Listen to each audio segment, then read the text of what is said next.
Ini yang baper ini Demokrat apa SBY? Nah itu Kok telinganya tipis ada banget? Pak Umam tanya. Ini zamannya udah beda. Malu sama anak muda. Jokowi 10 tahun dia apa-apain biasa-biasa aja. Baper itu. Apalagi generasi muda kita, pemilih digital kita dan kelompok kritis membaca tindakan ini sebagai sinyal bahwa yang namanya Partai Demokrat kurang nyaman dengan kebebasan berekspresi. Dan di dalam demokrasi modern, persepsi semacam ini adalah beban elektoral jangka panjang, sahabat. Di ujung nanti Demokrat akan menuai hasilnya. Bahwa yang mengajukan itu, somasi itu dari Demokrat. Saya membacanya bahwa yang diperbincangkan SBY. Apakah SBY itu Susilo Bambang Yudhoyono? Kan inisial. Kalau secara bicara hukum positif, mungkin beliau akan bisa menjelaskan itu, kecuali disebut Susilo Bambang Yudhoyono. Baru bisa dituntut misalnya atau disomasi. Ini mengatakan, saya baca di sini kata-kata SBY, gitu ya. Jadi inisial itu tidak bisa jaminan. Kemudian adalah apakah Demokrat dia punya legal standing mengajukan itu? Harusnya kalau memang yang dimaksud SBY adalah Susilo Bambang Yudhoyono, dia yang mengajukan somasi, bukan pihak Demokrat.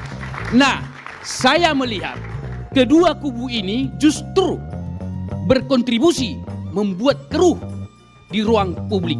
Tidak lagi ada kita lihat sebagai negarawan. Tetapi saya harus katakan, yang mengajukan somasi itu bukan SBY.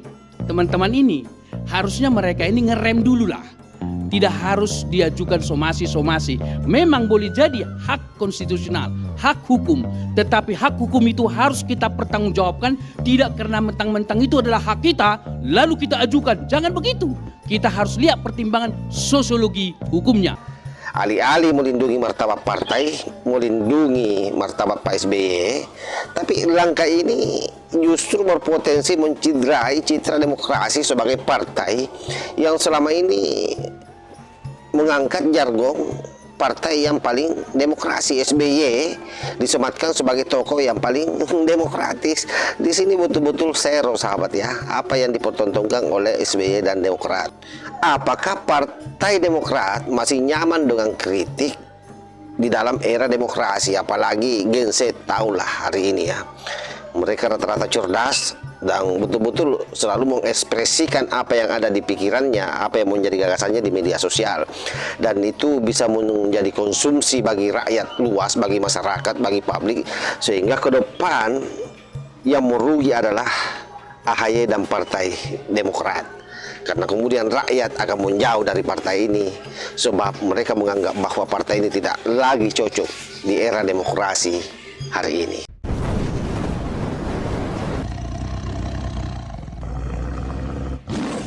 Assalamualaikum warahmatullahi wabarakatuh. Om Swastiastu, Namo Buddhaya, salam kebajikan. Sahabat-sahabat dimanapun juga berada, kita sudah melihat ya bagaimana video yang saya tayangkan di awal itu luar biasa, sahabat. Bagaimana pendapat ahli hukum dan para pendukung Pak Jokowi ya melihat tindakan SBY dan Partai Demokrat. Sepertinya SBY ataupun Partai Demokrat sudah alergi dengan kritikan dan masukan berbanding terbalik dengan apa yang dipertontonkan oleh anak Pak Jokowi, yakni Gibran Rakabuming Raka. Beliau dengan sangat tenang menghadapi orang-orang yang mengkritiknya. Jadi berbanding terbalik dengan apa yang dipertontonkan oleh seorang politisi senior seperti SBY ataupun Partai Demokrat. Dia lupa bahwa di dalam demokrasi yang namanya tindakan elit politik itu selalu memiliki konsekuensi logis.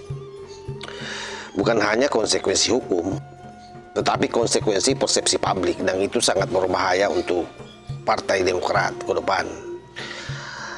Di mana kita melihat bahwa langkah somasi dan pelaporan hukum yang dilakukan oleh SBY melalui Partai Demokrat terhadap YouTuber pendukung Pak Jokowi, saya kira sangat terang melalui video tadi ya, bahwa dinilai tidak netral secara politik itu pasti. Dan disinilah persoalan serius bagi Partai Demokrat dimulai, sahabat. Karena bagi publik, partai politik bukan hanya musim elektoral, tetapi juga simbol nilai sebenarnya.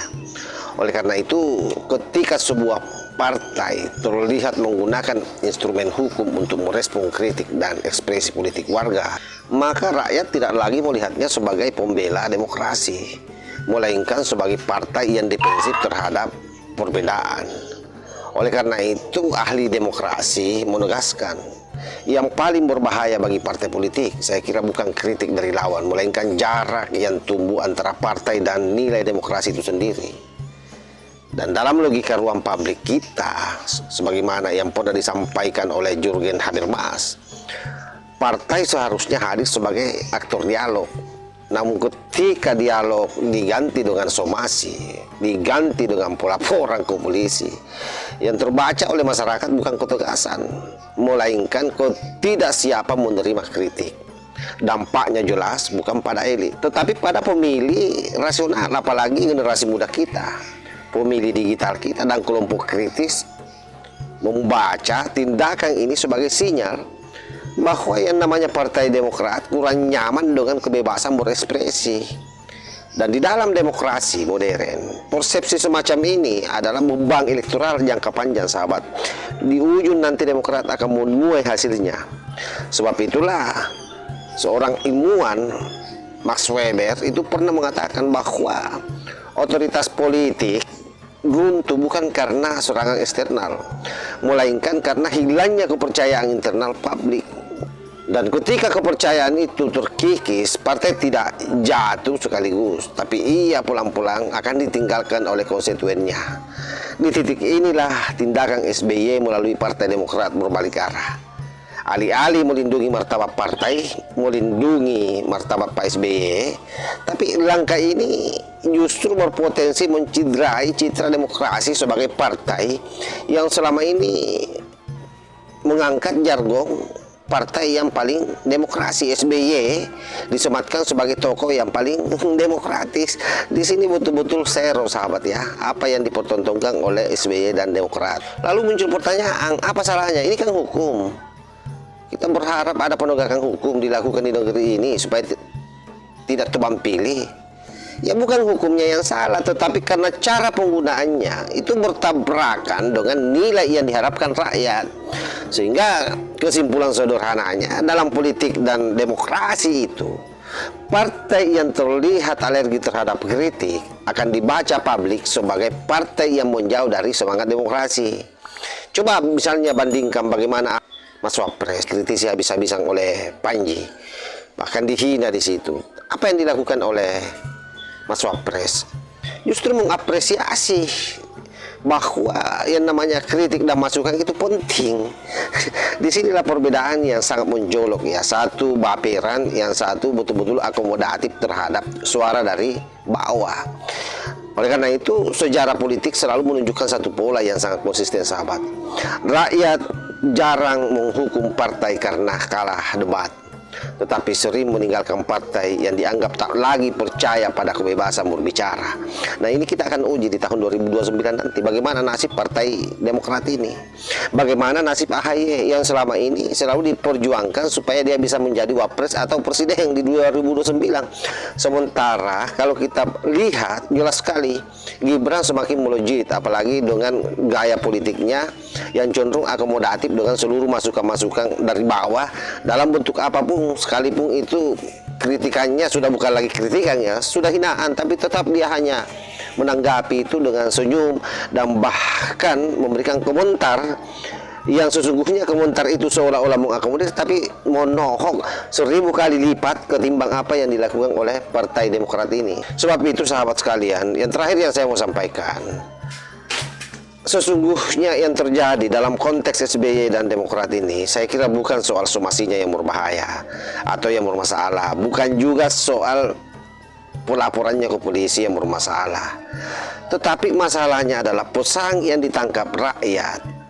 Apakah Partai Demokrat masih nyaman dengan kritik di dalam era demokrasi? Apalagi Gen Z, tahulah hari ini ya, mereka rata-rata cerdas, dan betul-betul selalu mengekspresikan apa yang ada di pikirannya, apa yang menjadi gagasannya di media sosial, dan itu bisa menjadi konsumsi bagi rakyat luas, bagi masyarakat, bagi publik, sehingga ke depan yang merugi adalah AHY dan Partai Demokrat, karena kemudian rakyat akan menjauh dari partai ini sebab mereka menganggap bahwa partai ini tidak lagi cocok di era demokrasi hari ini. Wallahu muwaffiq ila aqwamit thariq. Wassalamualaikum warahmatullahi wabarakatuh.